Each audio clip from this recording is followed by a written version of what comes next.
ही देखील आनंदाची गोष्ट आहे की आज निर्णय घेतला की महिलांना आता 25 तारखेला आणि मला अतिशय आनंद वाटतो ही योजना सुरू झाली। महिलांना काहीही दिलं तरी त्याचं सोनं करण्याची क्षमता महिलांमध्ये या ठिकाणी आहे। आम्ही सांगितलं आम्ही 2.5 कोटी महिलांना देणार आहोत। दर महिन्यात हा पैसा तुमच्या खात्यामध्ये येईल।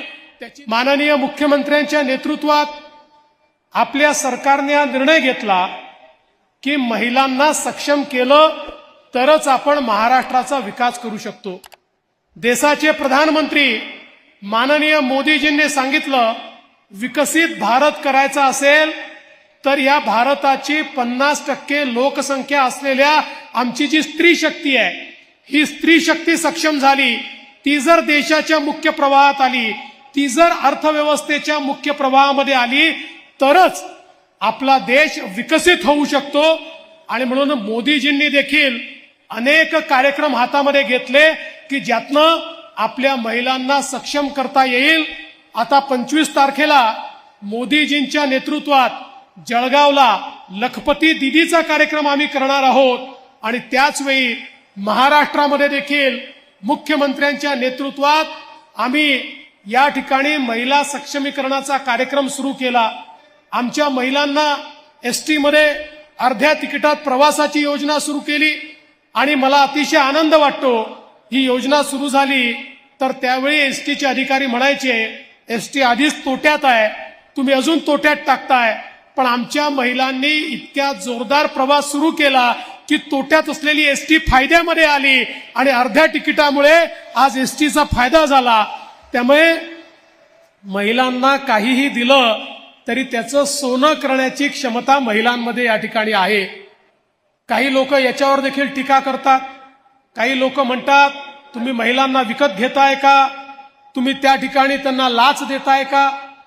खरं म्हणजे बहिणींनो, हे संवेदनहीन लोक आहेत, यांना बहिणीचं प्रेम समजूच शकत नाही।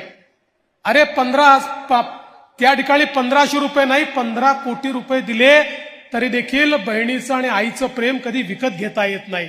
मला आजही आठवतं ज्यावेळी विधानसभेमध्ये आम्ही याची घोषणा केली, हेच विरोधी पक्षाचे लोक म्हणत होते 10% महिलांना देखील हे मिळणार नाही। आम्ही सांगितलं आम्ही 2.5 कोटी महिलांना देणार आहोत। आज आपण पाहू शकतो जवळजवळ 1.25 कोटीच्या जवळपास महिलांपर्यंत आपण पोहोचलो आहोत आणि पुढच्या महिन्यापर्यंत 2.5 कोटी महिलांच्या खात्यामध्ये त्या ठिकाणी पैसा पोहोचणार आहे। आणि काळजी करू नका, हे सावत्र भाऊ काहीही सांगत असले तरीही दर महिन्यात हा पैसा तुमच्या खात्यामध्ये येईल, त्याची तरतूद बजेटमध्ये केली आहे आणि तुमच्या आशीर्वादाने पुढच्या वर्षी, त्याच्या पुढच्या वर्षी, त्याच्या पुढच्या वर्षी दरवर्षी बजेटमध्ये याची तरतूद असणारच आहे। त्यामुळे ही योजना केली तर ती बंद होणार नाही, हा देखील विश्वास मी देतो। आता हे म्हणतात लाडकी बहीण योजना तुम्ही समाप्त करा कारण आमच्या मुली सुरक्षित नाहीत।